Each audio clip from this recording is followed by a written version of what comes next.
I came home to silence. Not the comfortable kind. The wrong kind. The apartment felt different the second I opened the door. Colder somehow. Empty in a way that made my chest tight. Amara's shoes were gone from the rack by the door where they always sat.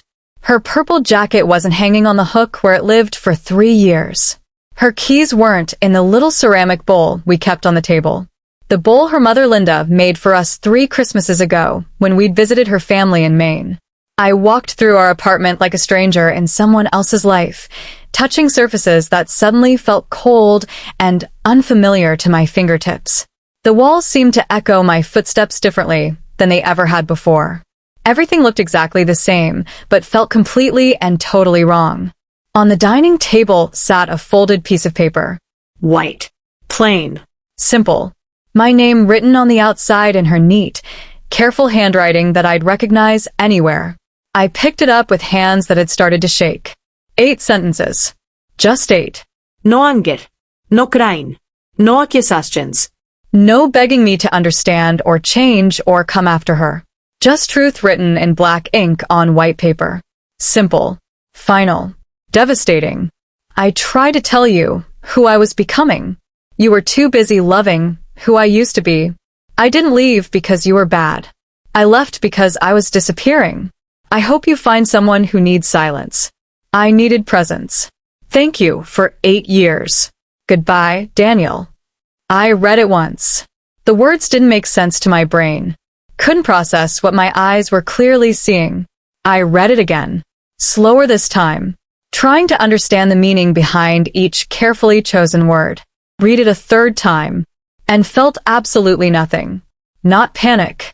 Not sadness. Not the crushing weight of loss that should have buried me right there in that moment. Just confusion mixed with irritation and annoyance. This didn't make sense at all. We were fine. We'd been fine for years now. We never fought anymore. We paid our bills on time every single month.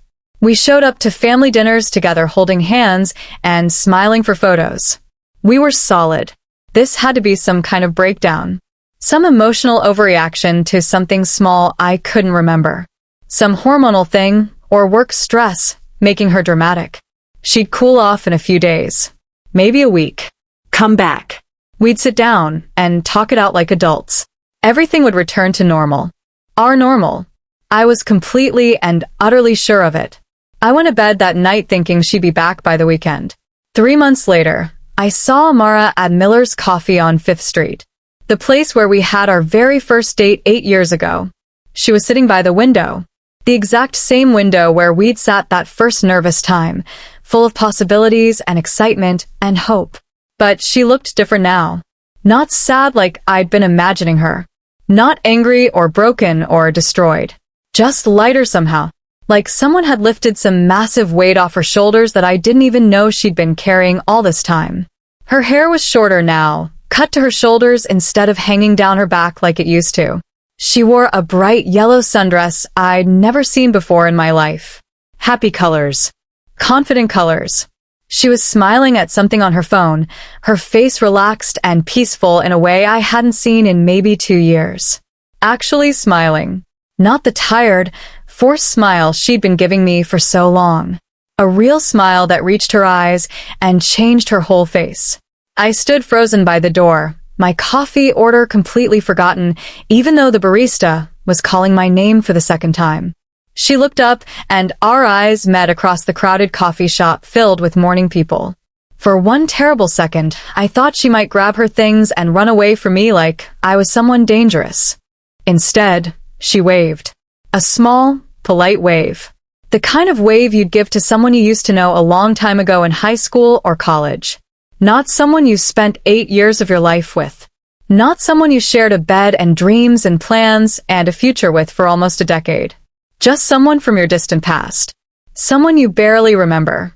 I walked over to her table on legs that felt like they might give out at any moment beneath me. My heart was pounding so hard I could hear it in my ears like drums. "Hi, Daniel," she said when I finally reached her. Her voice was calm. Easy. Steady.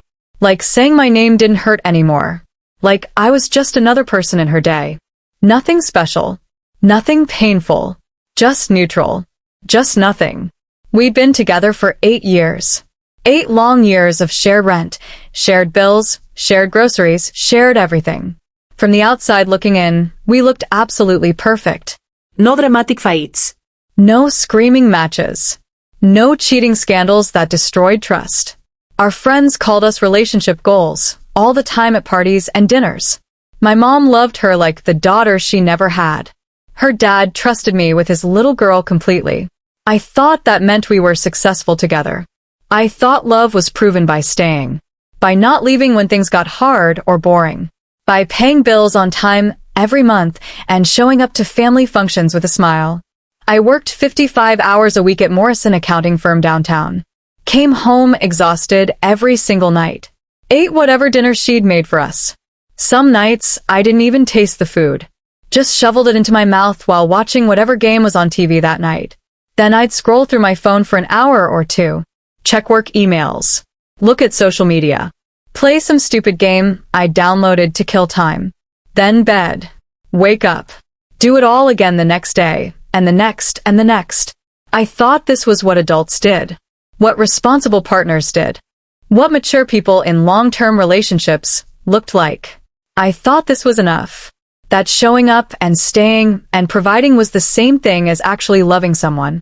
Amara used to talk to me, really talk, about her day at the marketing agency, where she worked 45 hours a week doing work she cared about her dreams of getting promoted to director someday, about her feelings, her fears that kept her up at night, her hopes for our future together, the little moments throughout her day that made her laugh or cry or think deeply about life. At first I listened, really listened with my full attention, looked at her face while she spoke, asked follow-up questions, cared deeply about the answers she gave me. Then slowly, I started just nodding while watching TV. Then I started saying, "You'll be fine," to everything she shared with me. Like her feelings were just problems I needed to fix quickly with one simple sentence instead of emotions I needed to hold space for and sit with. Then I stopped responding at all. Just made sounds while scrolling my phone. That's good. Yeah. And Amara stopped trying to reach me. She stopped sharing. Stop talking. Stopped being fully present in our apartment. But I didn't notice when she stopped. I just thought things were finally peaceful. Better than they'd been before. I told my friend Marcus at Murphy's bar one night after work, "Man, Amara and I never fight anymore at all. It's so easy now. So peaceful." Marcus laughed and slapped my shoulder hard. Ordered us another round of beers from the bartender. "You're lucky, bro. You guys figured it out." Kelly and I still argue about everything. What we're eating for dinner. What show to watch. Everything. I felt superior sitting there. Smug even. Like I'd cracked some secret code to relationships that other people were just too stupid or too emotional to understand. What I didn't know sitting there was that Amara wasn't at peace at all. She was giving up on us. Surrendering slowly. There's a huge difference between silence that means comfort and understanding and silence that means surrender and defeat. I learned that way too late. Way too late. She had this habit that I barely paid any attention to at all. A habit that should have been a giant red flag waving in my face screaming for attention. Whenever she felt unheard or dismissed or invisible in our relationship, she cleaned things. Late at night, long after I'd gone to bed and fallen asleep, she'd get up and clean things that didn't need cleaning at all. I'd wake up sometimes and hear water running in the kitchen at 2 or 3 in the morning. Find her wiping down counters that were already spotless. Folding laundry that was already perfectly folded. Reorganizing drawers that didn't need any reorganizing whatsoever. It was her way of dealing with emotions she didn't feel safe expressing to me anymore. One night I woke up around 2:30, thirsty and annoyed at being awake. I found her in the kitchen scrubbing the counter hard with a sponge. The counter was already clean. Spotless. "Why are you cleaning again?" I asked. My voice came out harsh and annoyed. Irritated. Like she was doing something wrong by being awake at this hour. Like she was somehow inconveniencing me by having feelings she couldn't control. She didn't look at me or turn around. Just kept scrubbing in small, tight circles on the same spot. "It helps me think," she said quietly. her voice barely above a whisper. Ashamed somehow. I sighed really loud.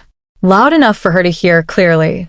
Loud enough to make my point very clear to her. You think too much, Amara. Those 4 simple words hung in the air between us like thick smoke. Heavy. Toxic. Choking.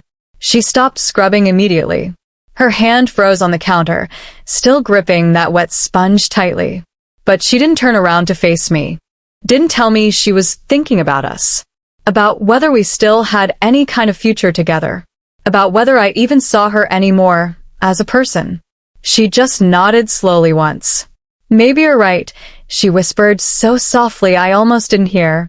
Then she rinsed the sponge carefully, dried her hands on the kitchen towel, and walked to the bedroom without another single word passing between us. I went back to sleep thinking I'd won some kind of argument. Thinking I'd successfully solved a problem. Thinking I'd put an end to her late-night cleaning sessions that woke me up. I didn't know that those 4 words became a shadow she carried everywhere for months afterward. A voice echoing in her head every single time she wanted to share something important with me. Every time she started to tell me something after that night, she heard my voice. You think too much. So she stopped sharing with me. Stopped explaining her feelings. Stopped trying to make me understand what was happening inside her head and heart. And I thought everything was absolutely fine. Better than fine, actually. I thought we'd reached some new level of mature comfort together. No more heavy conversations. No more emotional processing sessions. Just easy coexistence side by side. I was such an idiot. There were so many moments I missed completely. So many chances I didn't take when they were right in front of me. So many opportunities to save us that I let slip through my fingers because I was too busy, too tired, too distracted, too sure that we were fine. But there's one moment I think about most often now. The one that haunts me in the middle of the night when I can't sleep at 3 in the morning. The one that might have changed absolutely everything if I'd just paid attention. Amara applied for a new job in March of that year. A position she'd been dreaming about and working toward for 3 years. Marketing director at Hartley design firm downtown. It was everything she'd been working so hard for. Better pay. Real creative control over projects. A whole team to lead. Respect in her field finally. She told me about it 3 different times. 3 separate chances I had to show I cared about what mattered to her. 3 chances I completely wasted without thinking.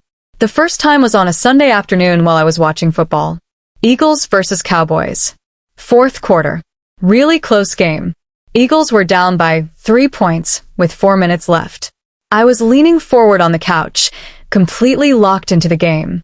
Daniel, I applied for that marketing director position today, she said from the kitchen where she was cleaning up lunch. Her voice was excited, nervous, happy, hopeful.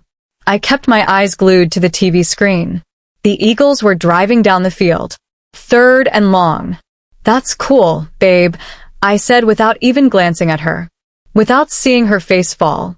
Without noticing how her shoulders slumped forward. The Eagles scored a touchdown. I jumped up cheering loudly. I don't even remember now if we won that game or not. But I remember the silence that followed my response. How the apartment got quiet in a way that felt heavy and sad and wrong. But I didn't turn around to check on her. Didn't ask follow-up questions. Just kept watching that stupid game that doesn't matter at all anymore. The second time she mentioned it was during dinner on a Wednesday night. 2 nights later. I was on my phone answering emails from work at the table. My boss Keith wanted the monthly numbers by morning, and I was behind schedule. I was typing fast, barely tasting the pasta she'd made for us. The company called me back today, she said carefully. Her voice was testing me, trying to see if I'd pay attention this time. I have an interview next Tuesday morning. I kept typing without stopping, nodded without looking up from my phone screen. That's good. 3 meaningless words while my attention stayed completely on my phone. She put down her fork slowly, stared at her plate for a long moment, then got up and scraped her entire dinner into the trash can. Threw away food she'd spent 30 minutes cooking. Said nothing else the whole meal. Went to bed early without kissing me goodnight like she usually did. I didn't notice. The 3rd time was Sunday evening. The night before her big interview, I was on the couch playing some racing game on my phone. Some dumb thing I downloaded to kill time. Daniel, she said. She was standing right in front of the TV, but I didn't look up at her. The interview is tomorrow morning. I'm really nervous. Her voice cracked on the word nervous. I could hear the fear in it. I was almost done with the race. Just had to beat this one last opponent. We'll talk later, babe, I said, my thumbs moving fast across the screen. I'm almost done with this level. Later never came.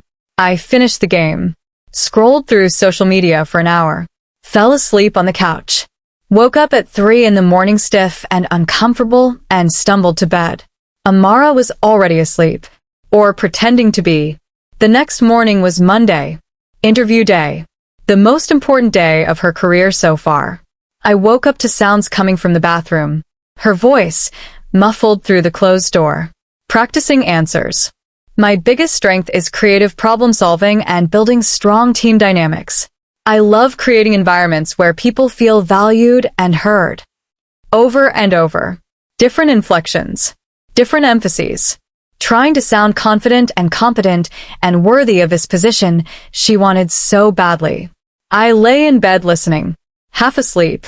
Comfortable in our warm bed. Not getting up to encourage her. Not wishing her luck. Not doing anything except existing in my own selfish comfort. She came out wearing her good black suit. The one she saved for really important things. Weddings. Funerals. Apparently interviews that mattered more than anything.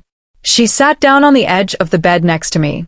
I could feel her looking at me, waiting for me to say something. Anything at all. Good luck. You'll do great.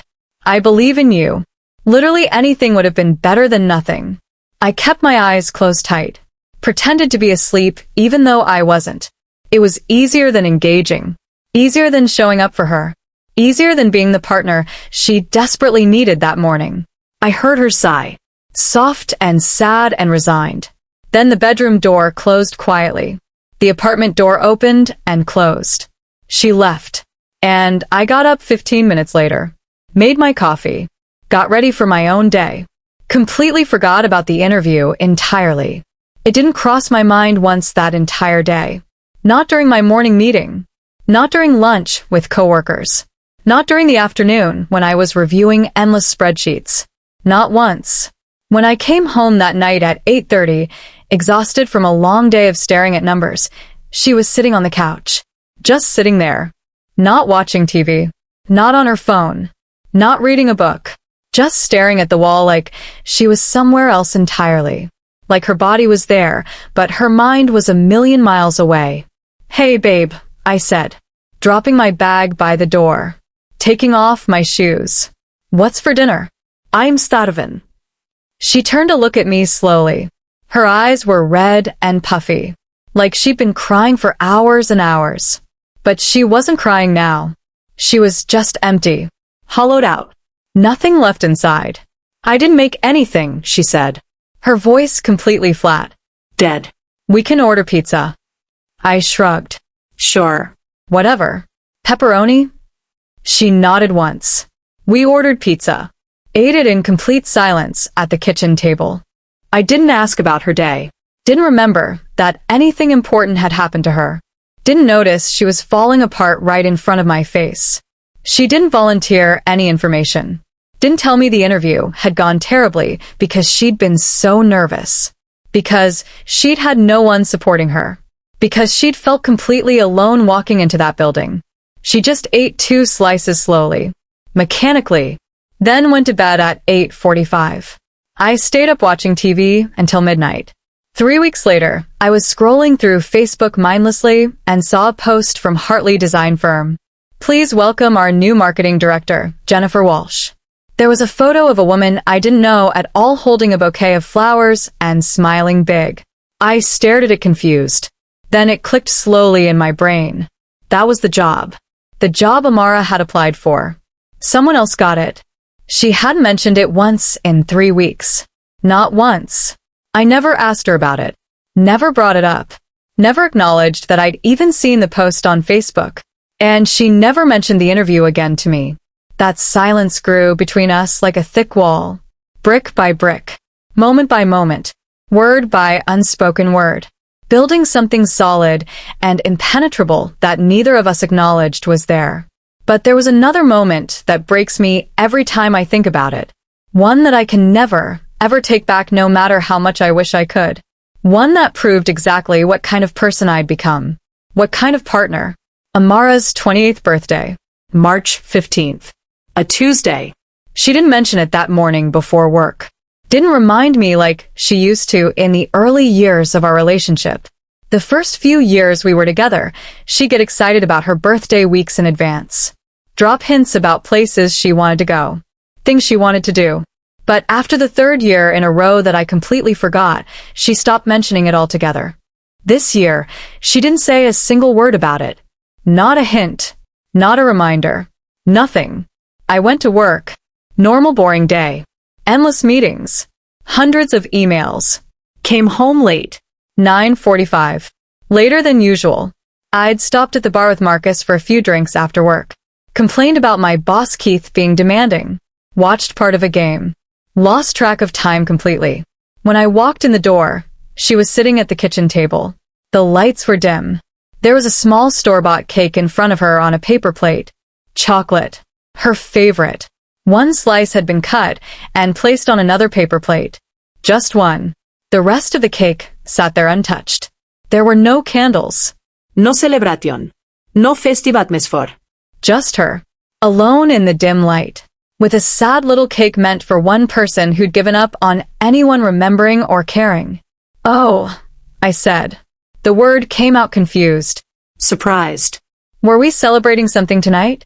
Did I forget something important? The question hung in the air between us. Heavy. Damning. Proof of my failure. She looked up at me slowly. Her face didn't change at all. No anger. No hate. No disappointment. Just blank. Empty. No, she said simply. Nothing important. She stood up slowly. Carefully. Wrapped the cake with plastic wrap. Put it in the fridge gently. Closed the door. Walked past me to the bedroom without another word. Without looking at me. Without letting me see whatever she was feeling inside. I stood there in the kitchen. Confused. Uncomfortable. But not understanding. Not putting the pieces together in my head. The next morning I woke up early. 6:30. She was already gone to work. Left before I woke up. I went to the kitchen to make my coffee, like always. Opened the trash can to throw away the coffee filter. Saw the entire cake sitting there. Still wrapped in plastic. Untouched except for that one sad slice. I pulled it out carefully. Looked at it more closely. Saw the words written in blue frosting across the top. Happy birthday. My stomach dropped like I'd been pushed off a cliff. She'd bought herself a birthday cake. Sat alone eating one piece in the dark. Then thrown the whole thing away. And I'd forgotten. Again. For the fourth year in a row, I'd forgotten my girlfriend's birthday. I meant to say something when she got home from work. Apologize. Explain somehow. Make it right if I could. But she came home late that night. After 9.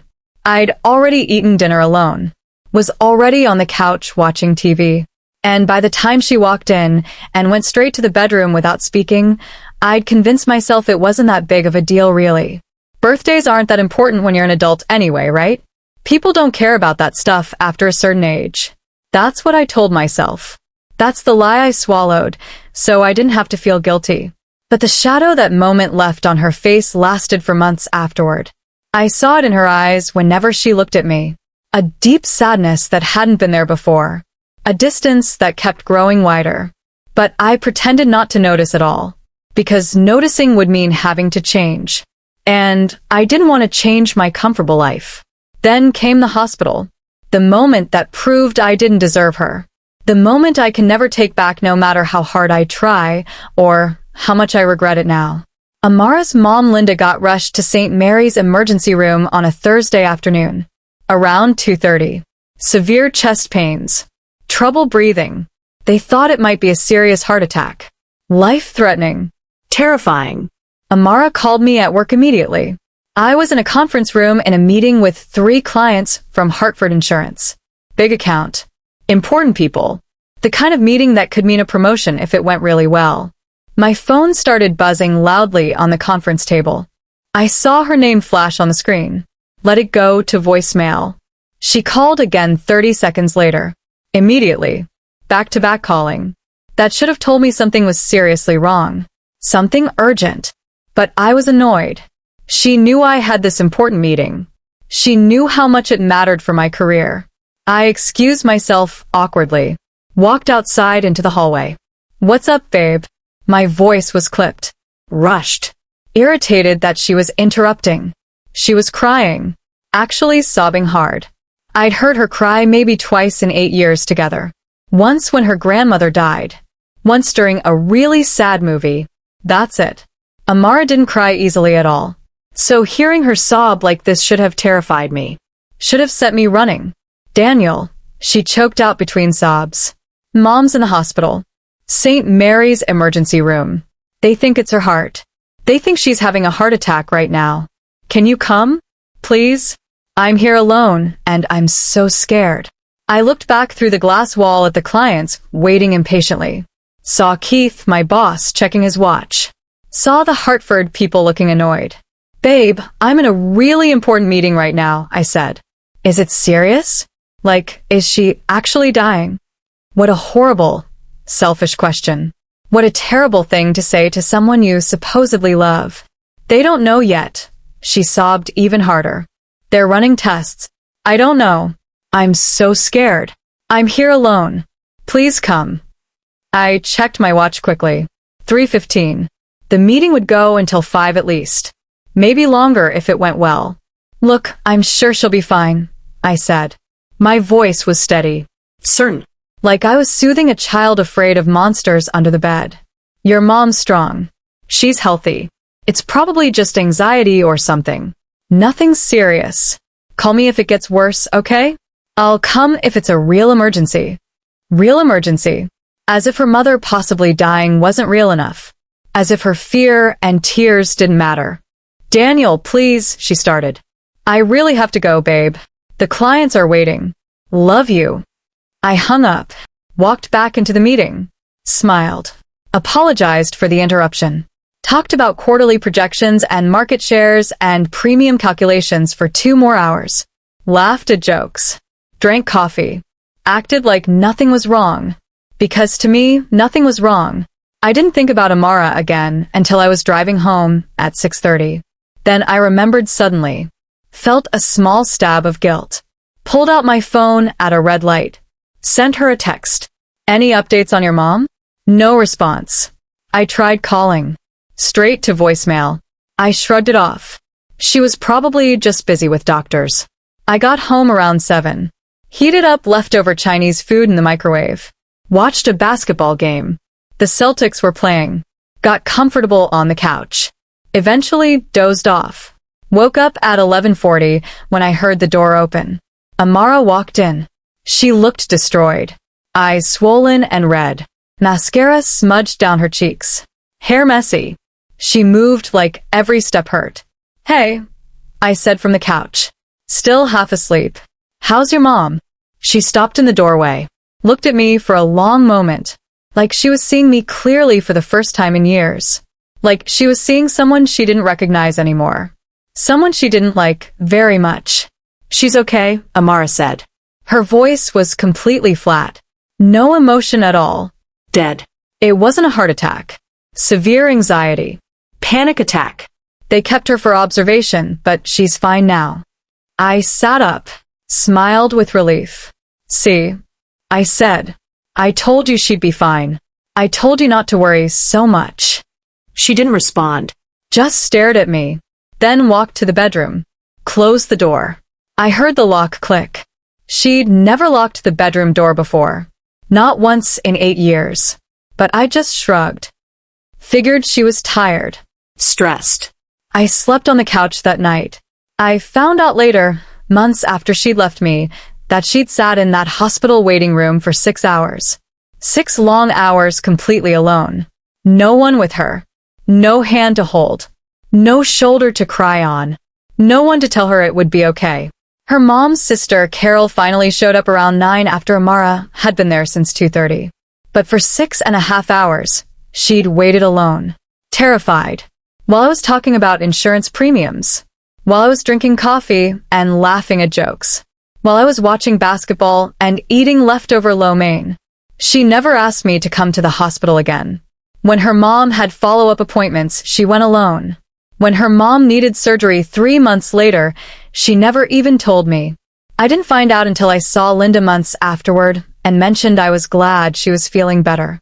Linda gave me a strange look, said she'd had major surgery. I'd had no idea. That shadow grew darker, heavier, more permanent. I was losing her piece by piece, and I didn't even notice.